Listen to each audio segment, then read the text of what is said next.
আল্লাহ আমাদেরকে জমিনে পাঠিয়েছেন খেলাফতের দায়িত্ব দিয়ে। আমরা মসজিদ, মাদ্রাসা, খানকা, মক্তব, দরবারের খলিফা শুধু হতে চাই না, আমরা হতে চাই জমিনের খলিফা। এই 54 বছর জমিন ফাঁকা ছিল, এজন্য জালেমরা 180 মাইল বেগে চালিয়েছে। এবার আর জালেমরা জমিন ফাঁকা পাবে না। আল্লাহর যত গোলাম আছে এই বাংলাদেশে, বিশেষ করে যারা খলিফা, আমরা আল্লাহর খলিফা বলে যারা দাবি করি, তাবা জীবন যতদিন আছে এই জমিনে আমরা টিকে থাকবো ইনশাআল্লাহ। এ মাহফিল সাকসেস, কারণ এটা রেকর্ড হচ্ছে অলরেডি। এই মেন কথাটা সারা পৃথিবীতে অলরেডি চলে গেছে। এবার বাংলাদেশে আর কোন জালেমকে, কোন মুনাফিককে এমনিতেই ছেড়ে দেওয়া হবে না। আমরা জমিনে আছি খলিফা হিসাবে ইনশাআল্লাহ। খেলাফতের দায়িত্ব পালন করা যেহেতু বড় কঠিন, আর আল্লাহ আমাদেরকে কোন খানকায় খলিফা করে পাঠাননি, তাহলে বলতেন ইন্নী জাইলুন ফিল খানকা খলিফা, যে আমি খানকায় পাঠিয়েছি খলিফা, বলেননি। ইন্নী জাইলুন ফিল মাদারিসি খলিফা বলেননি। ইন্নী জাইলুন ফিল মাসাজিদি খলিফা বলেননি। আল্লাহ কোরআনে দিয়েছেন সূরা বাকারায়, ইন্নী জাইলুন ফিল আরদি খলিফা, আমি জমিনে খলিফা পাঠাতে চাই। সুতরাং আমরা যেহেতু এখন খেলাফতের দায়িত্ব ভাল সারা কাঁধে তুলে নিয়েছি, জীবনের এক বিন্দু রক্ত থাকা পর্যন্ত জমিন ছেড়ে আমরা যাব না ইনশাআল্লাহ। যারা যাবেন না তারা আল্লাহকে হাত দেখান তো, লিল্লাহি তাকবীর। আল্লাহ যেন এই হাতগুলো কবুল করেন, বলেন আমিন।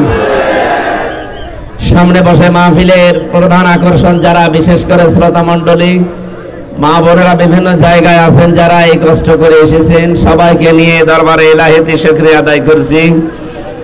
আমি গতকালও ছিলাম কুমিল্লা নাঙ্গলকোট, কোথায় কুমিল্লা, কোথায় বাগেরহাট, এরপরও আমি কুষ্টিয়া চুয়াডাঙ্গা ঘুরে আসতেছি। সারাদিন সারা রাত আমি আজকে গাড়িতে আছি। এসে মনে করলাম খাবার খেয়ে তারপরে আপনাদের সাথে কথা বলবো, কিন্তু আকাশের অবস্থার কারণে আমি তাড়াতাড়ি চলে এসেছি। মেন কথাগুলো কিছু সময়ের ভেতরে শেষ করে আমরা এই মাহফিল ক্লোজ করে দেব, তাছাড়া এভাবে কষ্ট দেওয়া ঠিক হবে না।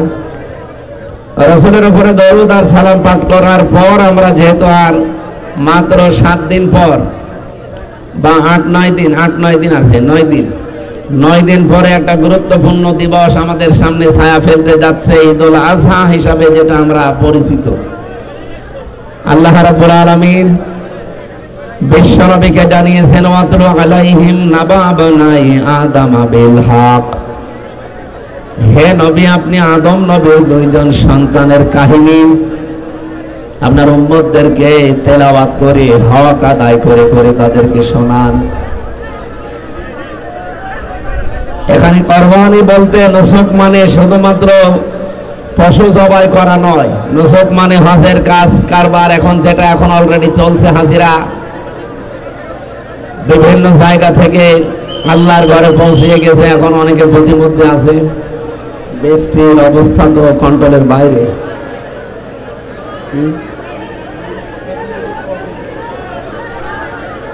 সম্মানিত বাগেরহাটবাসী, কুরবানি যেহেতু একটা গুরুত্বপূর্ণ ইবাদত, 1 বছর পরে পরে আমাদের কাছে একটা মহান শিক্ষা দিতে আসে। এই জায়গায় হাবিল আর কাবিলের কাহিনী আল্লাহ আমাদেরকে শোনাতে বলেছিলেন। এই জন্যে তারা 2 জনে চাটিয়াল এই ময়দানে এরকম কুরবানি পশু জবাই করে রেখে আসতো। একজনেরটা আগুনের ঝলক এসে পুড়িয়ে ফেলতো, আর একজনেরটা ওইভাবে পড়ে থাকতো। যারটা কবুল হয়নি সে একটু আবিষ্কার করবে যে আমারটা কেন হলো না। আমি তার বয়সে বড়, তার চাইতে শরীরের শক্তি আমার বেশি, তার চাইতে আগে দুনিয়ায় আসলাম, আমি পুরাতন মানুষ, এরপরও আমার ছোট ভাইয়েরটা হয়, আমারটা হয় না কেন?